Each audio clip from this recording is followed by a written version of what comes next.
8 divided by 4 equals 2. 1 times 2 equals 2. 2 divided by 2 equals 1. But this answer is not right, because according to the order of operations, we must solve parentheses, then exponents, then multiplication and division, and finally addition and subtraction.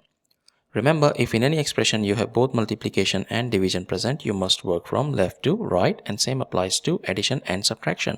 Now let's rewind and solve this problem the right way. If you notice, in this expression we have a couple of division operators present and we have a multiplication operator present too.